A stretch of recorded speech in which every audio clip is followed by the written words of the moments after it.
la parole de Dieu, on prie le Seigneur, ça fortifie nos cœurs. Merci Seigneur, on va lire un texte ensemble. Dieu soit béni. On trouve ça dans 1 Pierre 5, vous connaissez ce verset-là, hein, 8. Il nous est dit ça.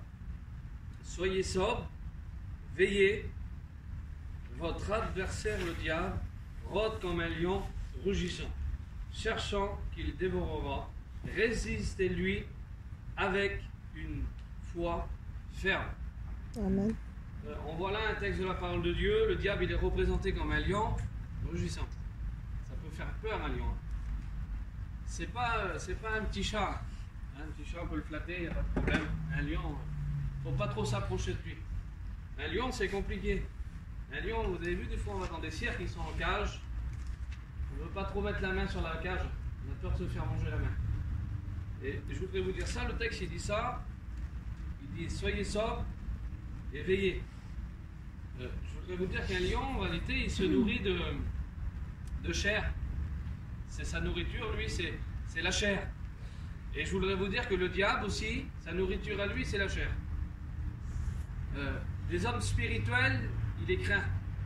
Les hommes spirituels, ils sont remplis du Saint-Esprit, et c'est ce qui fait fuir le diable. Quelqu'un qui est dans l'onction, quelqu'un qui est rempli de la présence de Dieu, le diable ne veut pas trop s'en approcher. Mais quelqu'un qui est charnel, quelqu'un qui vit charnellement, il n'y a pas de spirituel en lui, excusez-moi, le diable, il n'en fait qu'une bouchée. Il se nourrit de la chair. Comme on fait des actions de la chair, il se régale, lui. Il mange la chair, il se régale. Que c'est bon pour un lion de manger de la chair.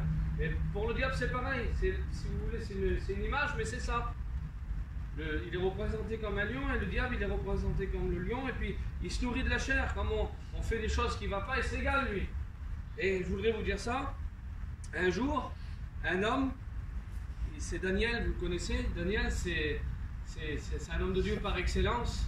On voit que dans la parole de Dieu, comme on lit l'histoire de Daniel, c'est pas rien, Daniel. Mais Daniel, il était de la même nature que nous. C'est un être humain. C'était pas un ange. Nous ne sommes pas des anges non plus. Hein? Mais on s'efforce. Hein, on s'efforce à vivre la vie de Dieu. On s'efforce à ne pas être charnel. On s'efforce à être spirituel, comme on est des chrétiens, Pascal. On s'efforce. C'est notre désir, c'est d'être spirituel pour gagner des âmes, pour sauver des âmes, pour s'approcher de Dieu. Et comme on s'approche de Dieu, on est tellement bien. Daniel, lui, c'est un homme qui prie souvent. C'est un homme qui cherche la face de Dieu, mais à un moment, il y a des hommes de cette époque-là, là, ils veulent faire déjouer Daniel. Ils veulent tuer Daniel, en réalité. Ils vont donner un décret, comme il ne faut pas prier pendant 40 jours. Il ne faut pas prier des autres dieux que le roi. Là. Et là, Daniel, lui, ça ne va pas l'embêter. Vous savez, des fois on le voit.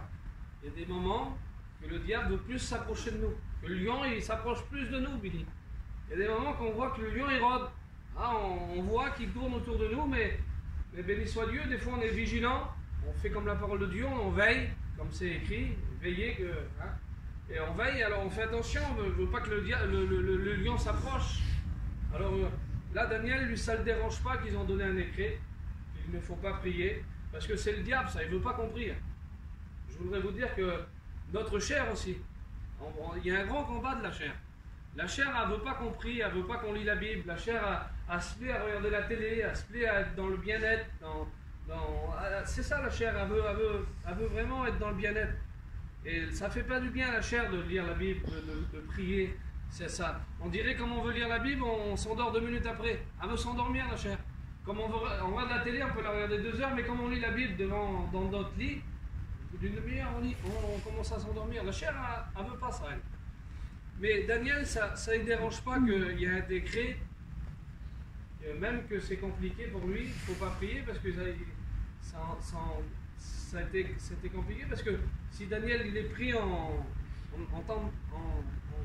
étant en prière, il allait passer un mauvais quart d'heure, Daniel. Parce qu'à un moment, ils vont le surprendre, vous savez ce qu'il va faire? Vous savez, ça ne l'empêche pas de prier. La situation qu'il est là, ça ne l'empêche pas de prier. Il continue à prier et à un moment, Daniel, ils vont le mettre dans la fosse au lion. Voilà, c'était le décret. Et je voudrais vous dire comment on dérange le diable.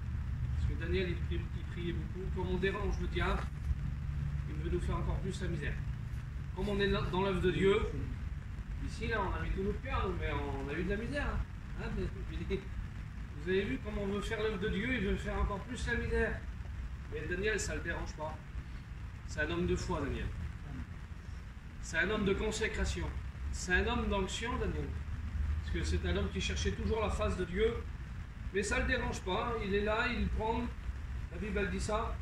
On va lire ça dans Daniel 6. Ils vont le mettre dans la fosse au lion. Daniel, il est dans une fosse. Et dans une fosse, c'est compliqué des fois de s'en sortir. Là, vous savez, Daniel, il ne voit que le négatif. Il voit que le négatif. Il voit que le. C'est pas le positif qu'il voit. Hein. Il est jeté dans une fosse. Mais en plus de ça, il est avec des lions. Des lions, croyez-moi-le, ils étaient affamés. Des lions, c'était pas un lion, c'était pas deux lions, c'était plusieurs lions. Et là, vous savez, un lion, ça mange de la chair, normalement. Bébé, comme il était jeté dans la fosse au lion, ça n'aurait pas demandé un quart d'heure. Normalement, il était broyé, Daniel. Normalement, il était mangé. Normalement, il ne restait pas un bout d'ongle sur lui. Mais Daniel, c'est un homme, quand je vous ai dit, c'est un homme spirituel, c'est pas un homme de chair. Daniel, c'est un homme qui s'efforce, c'est un homme qui a la foi, Daniel. Et puis, vous savez, comme on n'est pas charnel, il y a des hommes comme ça, moi, j'envie des fois des hommes. Il y a des hommes dans notre mission, je les envie par leur attitude qu'ils ont, par leur langage, par leur façon de marcher, par leur façon de faire les choses. Je les envie. Daniel, lui, c'est un homme qui était vraiment pas charnel. Et je voudrais vous dire que le lion, il se nourrit que de la chair. Si on met une chaise là, dans la fosse au lion, le lion ne va pas manger de la chaise. Qu'est-ce qu'il va se nourrir de la chaise là? Ben, d'un homme spirituel, le diable, il ne peut pas s'en nourrir. Je ne sais pas si vous saisissez le message. D'un homme spirituel ou une femme spirituelle, le diable ne peut pas s'en nourrir. Et là, il se met là, il est dans la fosse au lion, normalement, il doit mourir. C'est fini pour lui. Il n'y a plus de situation pour lui, il n'y a plus rien pour lui. C'est fini. Et des fois, on se croit dans la fosse et qu'en réalité, il n'y arrivera pas. Les choses qu'on espère, on n'arrivera pas à les avoir. Là, c'est fini pour nous. Il y a le lion qui sont là devant nous, il est dressé, puis il est dans la fosse. Il n'y a pas de situation de secours, il n'y a plus rien. Mais béni soit Dieu, Daniel, c'est pas un homme charnel, c'est un homme spirituel. Et le lion ne peut pas l'atteindre. T'amènes pour ça? Le lion ne peut pas le manger à Daniel. Parce que c'est un homme spirituel, il ne va pas se nourrir du charnel. Daniel, vous savez ce qu'il va faire? Il va être confiant. Il est dans la fosse au lion. La Bible nous dit qu'il n'aura même pas une égratignure sur lui. Il n'a même pas une égratignure sur Daniel. Le lion ne va même pas l'approcher. Et béni soit Dieu. Béni soit Dieu pour ça. Vous savez ce qu'ils vont faire? Ils vont sortir Daniel de la fosse. Il n'a rien du tout. Que Daniel, lui, c'est un homme qui fait confiance à Dieu. C'est un homme qui cherche la face de Dieu. Et puis, je vais vous lire un autre texte et après on va finir. Regardez, j'ai marqué ça ici. Je n'ai pas marqué, c'est dans la parole de Dieu. Regardez.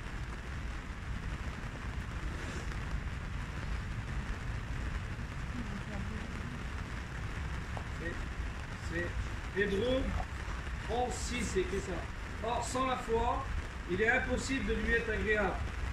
Je voudrais vous dire que Daniel était agréable à Dieu. Daniel, c'était un homme qui, comme je vous ai dit, il cherchait toujours la face de Dieu. Il priait, même qu'il y avait des épreuves, parce que c'est une épreuve pour lui. Hein. Ils avaient décret de plus prier. C'est une épreuve pour lui, mais pour lui, c'est pas une épreuve. Il continue à prier. Il continue à avoir la foi. Et puis, je voudrais dire ça, regardez. On prend un peu plus haut, c'est ça. Hébreux 11. Vous connaissez tous ce verset-là. Or la foi, regardez comment c'est écrit. Or la foi est une ferme assurance des choses qu'on espère et une démonstration de celles qu'on ne voit pas. Pour l'avoir possédé, les anciens ont obtenu un témoignage favorable. On peut dire qu'on a la foi, on peut dire qu'on croit en Dieu, on peut dire qu'on va avoir des bénédictions, mais si on doute dans notre cœur, on n'obtiendra rien. Parce que c'est la foi qui nous fait obtenir des choses en Dieu. C'est la foi qui nous fera grandir. C'est la foi qui nous fera obtenir les cadeaux du ciel. Si on n'a pas la foi, c'est écrit comme ça, c'est impossible d'être agréable à Dieu. Daniel était agréable à Dieu, il a reçu, il a obtenu la bénédiction. Si on est des hommes ou des femmes qui cherchent la face de Dieu, avec la foi, vous savez, je voudrais vous dire ça, la foi, elle nous fera aller au ciel. Sans la foi, c'est impossible de croire dans l'existence de Dieu. Si on n'a pas la foi, on ne peut pas dire que c'est... Vous savez, c'est la foi qui nous fait dire que Dieu a créé le ciel, la terre. C'est la foi. Elle existe, c'est vrai, on la voit. Mais je voudrais vous dire que c'est la foi qui nous fera obtenir des choses en Dieu. Le doute ne fera jamais obtenir quelque chose. Le doute nous fera stagner ou bien souvent couler. Mais nous ne voulons pas couler, nous. Ah, Virginie. Nous voulons marcher sur les eaux. Pierre, il a marché sur les eaux. C'était peut-être impossible pour Daniel de s'en sortir vivant, mais il s'en a sorti, parce que c'est la foi, ça. Et je voudrais vous dire que c'est impossible pour Pierre de marcher sur les eaux. Le doute nous fait couler, mais la foi nous fait marcher sur les eaux, sur des choses qui sont impossibles. L'impossible devient possible avec la foi. Je voudrais vous dire que l'impossible à nos yeux, c'est impossible, mais si on met un petit peu de foi, parce que c'est la Bible qui dit ça, si vous aurez la foi, gros comme un grain s'est levé, vous direz à cette montagne, prends-la et mets-toi dans la mer. Et c'est écrit comme ça, et vous verrez la montagne se jeter dans la mer. Ça veut dire que le problème, il est impossible pour nos yeux, mais je voudrais vous dire qu'avec la foi, notre problème, là, il s'en va, et puis on obtient ce qu'on a demandé au Seigneur. Et ça, c'est la foi. La foi, je voudrais vous dire qu'elle nous fait obtenir des choses extraordinaires. La foi, elle est vraiment, c'est la base essentielle de la parole de Dieu. Il dit 3 choses demeurent. La foi, l'amour et l'espérance. La plus grande, c'est l'amour, mais ça fait partie de la base essentielle d'une vie avec Dieu. Vous n'aurez pas, vous savez, c'est écrit comme ça, je ne vous ai pas fait toute la lecture, mais comme on prend Hébreu, il parle des géants de la foi. Il dit c'est par la foi divinement averti, Noé construit une arche. C'était par la foi que Noé a construit une arche. Il avait entendu la voix de Dieu, que Dieu lui avait parlé, il faut que tu te construis une arche de telle et telle manière, de la dimension comme ça, il avait entendu. Mais je voudrais vous dire qu'on ne retrouve pas ça dans la parole de Dieu, que Dieu reparle à Noé. Il a parlé qu'il fallait construire une arche. Et je voudrais vous dire ça, il y a des chrétiens qui veulent toujours que Dieu leur parle, que Dieu toujours faire des expériences, on veut toujours voir Dieu. Mais je voudrais vous dire, s'il nous a parlé, ça suffit. Il nous l'a dit. Il nous l'a dit qu'on obtiendra. Maintenant, il faut croire. Vous savez, si je vais vers Pascal, là, et puis je vais vers lui, c'est un homme sûr, Pascal. Je vais vers lui, puis il me dit, écoute, Steve, je vais te donner, allez, je vais te donner l'exemple avec toi, tout simple. Je vais te donner ma montre. Allez. Je le crois, moi. Reviens tout à l'heure. Je le crois. Parce que c'est un homme sûr. Mais excuse-moi, Pascal, tu n'es pas plus sûr que Dieu. Dieu nous a fait des promesses. Et les promesses sont pour nous, frères et sœurs. Si le diable veut nous dévorer, si le diable veut nous faire la misère, si le diable veut nous mettre plein de bâtons dans les roues, je voudrais vous dire ça. Dieu nous a fait des promesses. Et ce qu'il faut faire, nous, il ne faut pas simplement aller vers Dieu, dire alors, c'est pour quand, non? Il faut simplement les attendre.